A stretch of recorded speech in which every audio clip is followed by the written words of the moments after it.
Hello, everybody. Welcome to another edition of Conversations. Today, I have with me Mr. Kevin Mayhorn. He is the General Manager of Bedford County Utility District. Kevin, it's good to have you with us today. Yes, thank you for allowing me to be on here. Yeah, over the last few weeks, you guys have been taking it on the chin about Well, some bills, and we yes, talked about this on Real Talk last week.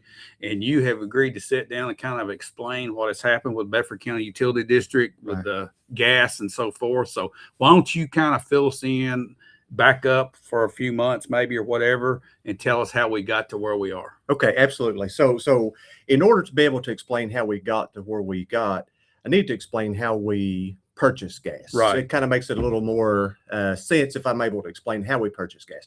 So purchasing gas it's a very complicated procedure. A lot of people don't understand, how complicated it is. So we purchase gas from the East Tennessee pipeline. And we have one point that we receive our gas from, and that's at our main gate station out at Snell Road, there across from Liberty School. Right. So, in order to purchase the gas purchase is a two-part system. So, we have the first part of the purchase price, which is the transportation cost. So, that is what the actual pipeline that spans all across the western United States charges us just for the capacity of the pipeline. So that pipeline capacity, so you can picture, if you have a pie chart, and that pie chart split up into several different areas, and each person has that little section. So BCUD years ago purchased a smaller section of that pipeline because that was all that was available at the Right. time, which is around 400 decatherms a day of transportation. So that is just the area of the pipe that we're allotted, that we're guaranteed we're going to get that section every day. That's 400 per day. So we have a price that we pay for that. That's pretty much a set price. Then the other part of the equation is the actual gas itself, which that part fluctuates based on the market value. And that does with every pipeline, supplier, distribution supplier, in the area. So what we do is our average usage, say during the summer months, is anywhere from 2 to 300, and I'll say units, but it's actually decatherms, 2 to 300 per day. Mhm. And then in the wintertime, it's usually 600, 700. Right. So when BCUD selected the 400, they kind of got, hey, this is right in the middle. Because if you think about it, you can't go in and say, hey, I want more gas in the winter than I do the Right. summer. You get an allotted amount, and that's what you're allotted permanently. So when we go in, we don't want to pay for more gas in the summer than what we use, but we want to try to get as close to what we can, but allow a little extra for wintertime, if that kind of makes sense. So what we do is, say during the summertime, when we're using 200, 300 decatherms, that allows us, a couple hundred that we're not using that we still have to pay for, but, we're allotted that amount. But then when we get into the wintertime and we're averaging 6, 7, 800, then we use a company that's called Tennessee Energy Acquisition Corporation. They're a nonprofit company. Right. They serve about 40 utilities in several different states, that they go out and they look on this pipeline. So if we come up to, say, 600 in one day, they go out onto the pipeline, and first thing they got to do is try to find somebody that may have bought too much that is willing to let us have a couple hundred. And then they have to bargain with them and get a cost, and then they have to go out and actually buy the gas itself. So that's, kind of how that works. Right. So we selected that 400 to try to be right in the middle. That way we wasn't buying too much in the summer, and, we're close to what we needed in the winter. Right. So basically, you're basically trying to balance. Exactly. So that typically works out. And we do that, and when we do that, that sets a price for the gas. So they bill us each month for the gas. And then we base our bills that we bill our customers. Okay, I got a question for you. Mhm. I'm just thinking like the guy out here that got one of these bills, trying to Mhm. think like he does. So when you do that, does that average your price a little bit when you do it that way? It does. So the reason that we did it that way is because that gives the customers the advantage during the summertime months. Right. Because you kind of look, and here in Middle Tennessee, we have more warmer weather typically than we do colder Sure. weather. So the customers are able to get a very discounted rate during the summer, Sure. but we have to buy a little bit more in the winter, which drives that price up. Right. So the customers, their rate changes each month. Right. And that typically works out very well. But what happened in January was we had this cold spell came through, which hit not just us, but it hit everywhere across, the western part of the United States Right. and all of that. So we went from an average usage of 400, 500, 600 decatherms a day to within one day, we jumped to 17, 1800 a day, which is the historical amount of ever using gas, in our system. So that just meant our customers, they turned on a lot of heat, was using a lot of, of Right. gas. So then when our supplier goes out to start trying to buy, because he's having to try to, get more than what we've ever got, well, then you have TVA and some of these other places that bought up every bit that was already on the market. Right.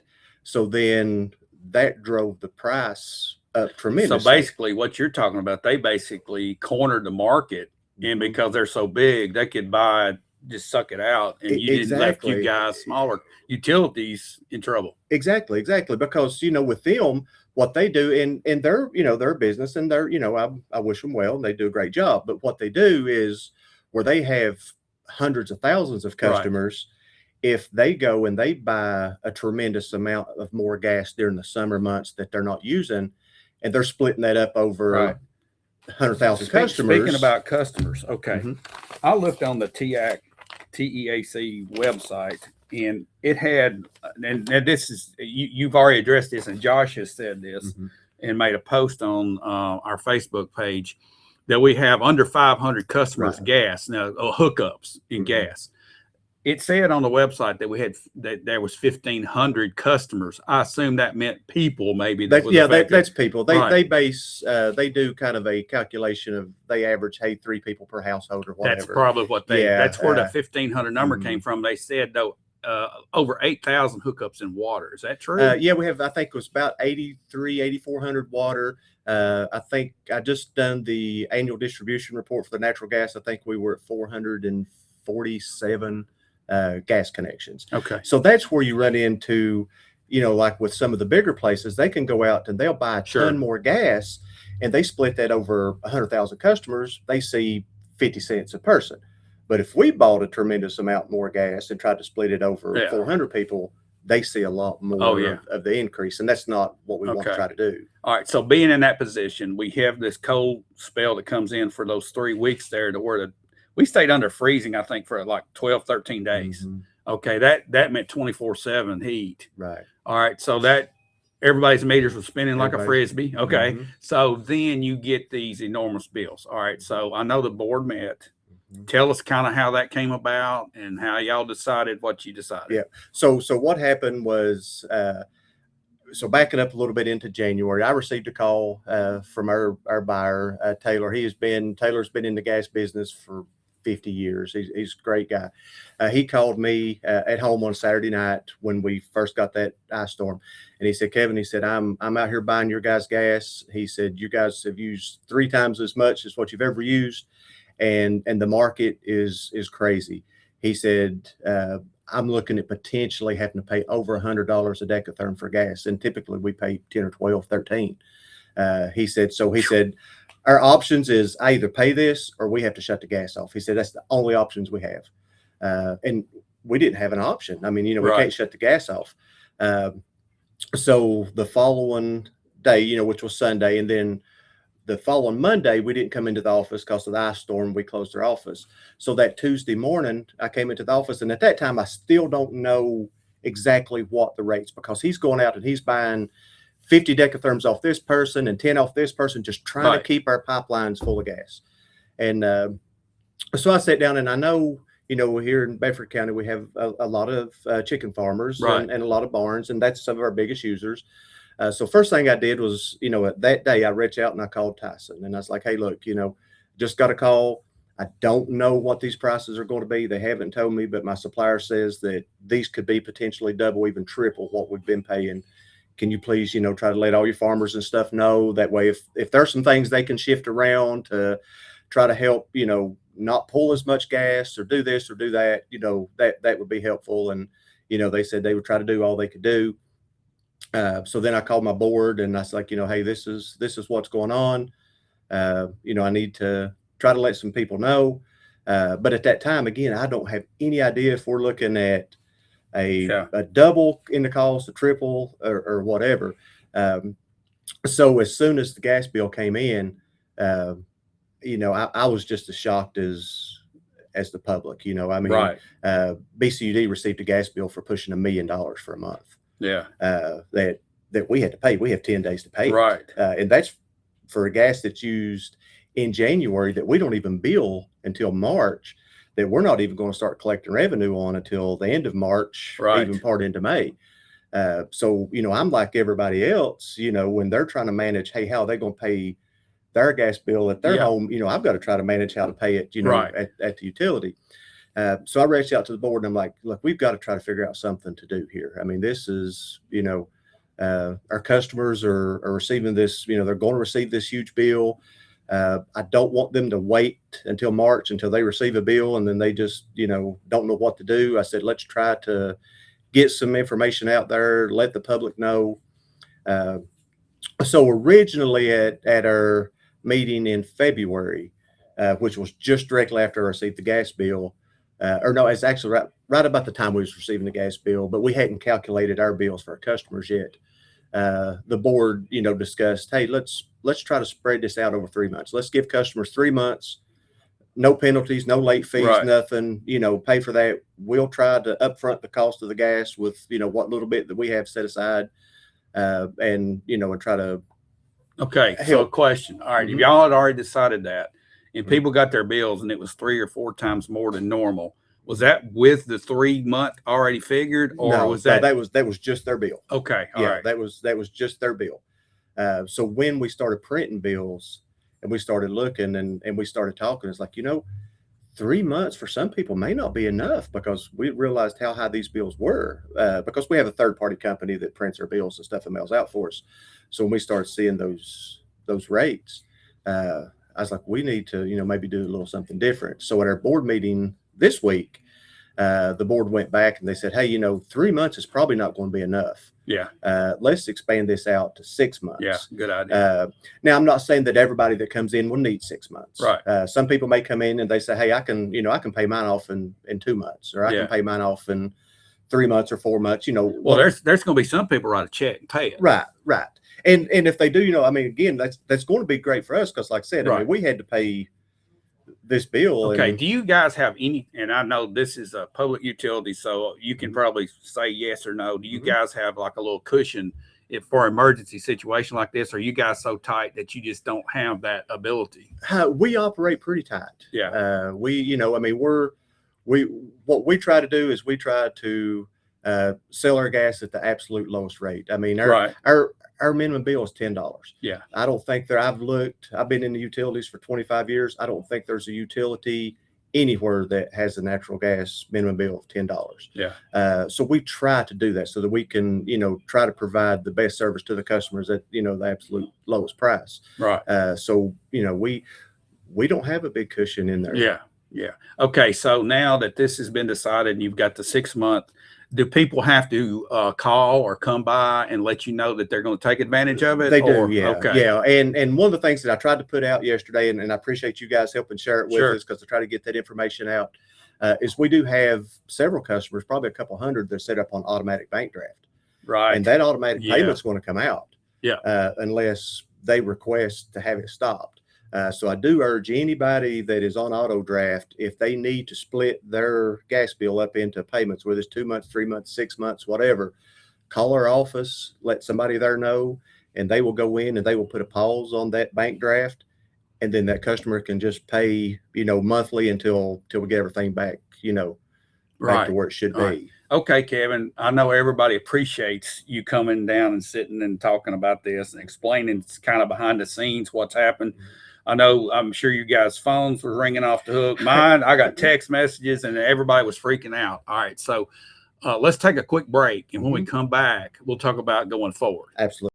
When your project needs a strong foundation, trust experience that delivers results. At Bobo Construction and Land Management, we bring over 25 years of expertise to every job. From demolition land clearing and site preparation, to underground utilities, drainage solutions, concrete, asphalt, and building pads. We handle every phase with precision and professionalism, serving residential, commercial, and industrial clients across Middle Tennessee. Our team is committed to quality work, clear communication, and projects completed safely and on schedule. For dependable results you can build on, choose Bobo Construction and Land Management. Okay, welcome back to Conversations, Kevin. Again, thanks for sitting down with us and talking about this, but just going forward for the 2026, 2027 winter, on ahead this year and on into next year. Hopefully this year, we're not going to have any below zero days. Hopefully. All right, it's still March, but who knows? But tell us about 2026, 2027, how you guys might take a different approach. Okay, so we're always looking at ways to try to better serve the community. We're always looking at ways to improve. We met this week, it's this last meeting, met with our supplier, and we just started throwing around several different potential options. Now, all these are in the early stages, so some may work, some may not. We may piece them together. The biggest thing is we got to sit down and try to crunch the numbers and see what's going to be the best benefit for the public. So one of the things, that we tossed around ideas is, hey, do we want to look at trying to up our amount of gas that we purchase? Like I said, we're locked in at 400. Anything over that, we have to try to get out on the open market and get. Do we want to look at trying to increase that? Maybe we got to crunch the numbers. Right. But I did do some rough math. And last year we had 254 days that we were under that 400. Right. So only 111 that was over. So if we increase that 400 up, we're going to have more days that we're buying gas that we don't need. Right. And then that's going to, drive the cost up in the summertime. So I don't know if that's going to be a good option. We've looked at some modern technology. It's been around for a while, but it's some more modern technology of LNG, which is liquefied natural gas, which is where you can have a tank set in a secure location and have basically trucks come in. We can buy liquid natural gas, say during summer months when the price is not as expensive, but liquid natural gas is always more than natural gas. Right. But, it may be not as expensive as some of these, cold winters. So we looked at, trying to do that. Those stations are several millions of dollars. So, how long would it take with 400 customers to be able to, take a long time to recoup that. To recoup that. We have looked at, we've got our supplier that is reaching out to some of the other people that are on the pipeline to say, hey, I know that you guys buy a lot more gas than what you need. Would there be a possibility of you working out a deal with BCUD to where you will guarantee that you will sell them X amount during a 3-month period at a certain amount to try to lock in a rate? That's an option. We've threw around ideas of, I know people's talked about, possibly budget billing. Yeah, I was going to ask you about that. So budget billing, like I said, I've been in utilities about 25 years. Budget billing has its advantages, but it also has its disadvantages. The advantages is customers know, hey, this is what I'm paying every month. The disadvantage of that is there is a settlement month at the, whatever time it's said. So typically at the end of the year, where if customers pay more, they get money back. But if they don't pay enough, then they got to come up with it. Most of the time in my tenure, I've seen it go the other way and customers end up owing at the end, especially when gas is involved, because the gas price fluctuates. Water is a little easier to control because our water rates are as a flat rate, and that's, they don't change unless the board approves them, but our gas rates do change. So that's really hard to be able to budget. Not saying it's off the table, but it could potentially cause customers to come to the end of the year and they owe $3,000 in gas. Yeah. If that budget billing was high enough to where you knew that extreme cases, would that benefit Bedford County Utility District by having more during those summer months coming in and have that little cushion. I'm just saying, let's just say that you look at a budget billing and it's $150 and you think that should play out. But if we do 200, I mean, this is a high bill. I mean, for a lot of people, but would that work? Is that something, or is that just going to be too much for the people to be paying it could. And then another option that we kind of talked about, and again, I don't know if this would work or not. It would take, a lot of moving parts put together and some accountants putting their heads together, right, and making sure that we're doing everything the way we should. But, an idea was threw out of, hey, what if, BCUD looked at adding 25 cents or something onto each bill each month, onto each unit of gas each month, right, all year long. And then that 25 cents goes into a CD, rainy day fund that can only, there's rules and regulations set aside to where that cannot be used for pipeline, that cannot be used for nothing but the purchase of gas. And then during the wintertime, pull that over and apply that to the cost of the gas. And then split, so we've talked about that. So we are looking at everything, possible, but where we're small and we have, 400 and some customers, and then, with our farmers and stuff, their usage is real unpredictable because, they'll have birds in the barn for 2 or 3 weeks and they're pulling a tremendous amount of gas, and then they're not pulling for a few weeks or whatever. And our rates are set daily, like what they charge us is daily. So we got to try to work around that. And that's how we ended up, back with the rates that we got. I did have some customers, because I've tried to talk to all of our customers. I've tried to make myself available. I had our office staff. I said, hey, print me out a list of all of our commercial users and their phone numbers. And I sat in my office for days and just started calling them. And, I let them vent to me, and then I tried to explain. And most of the time they understood when I explained how we got to where we got. But, I had some customers, that had brought up the question of, hey, the high gas rates was only for the last part of the month. So why are we paying that rate for the entire month? Well, you're really not. The last part of the month, we were paying upwards of $100 a decatherm for it. And the rate that the customers got charged was, less than that, was a 30 something. So, so it averaged out, if we went in and said, the only way that would work is if we read meters every day and billed out every day. So that's not, that's not option. But we're constantly looking at things. I've looked at, potential storage, hey, if we could get storage, and these months during the summer when we're paying for 400, but we're only using 300, could we put that 100 in a tank somewhere? That's multi-millions of dollars to be able to accomplish. So, but we're constantly looking, and I'm open to any ideas that people have that, well, may help. It sounds like you guys have thought just about everything through. And I know that the public out here, your customers appreciate that. And I appreciate you coming on and explaining to everybody. And is there anything else you'd like to say to everybody going forward? BCUD and the management and the board, we greatly appreciate all of our customers, and we know what a hardship this has made on customers. And, I know it doesn't make it go away, or doesn't seem to make it any better, but, just know that we are legitimately trying every way in the world to try to get, the best service at the best price. And, our office staff is great. Our board is great. So any of us is available anytime to answer any kind of questions. If anybody has any questions, or, I've know, with going on, a lot of people didn't understand, and they might've went to social media and posted stuff that they wasn't 100% sure about. If anybody's unsure about something, just call me, call one of our office staff, call one of our supervisors.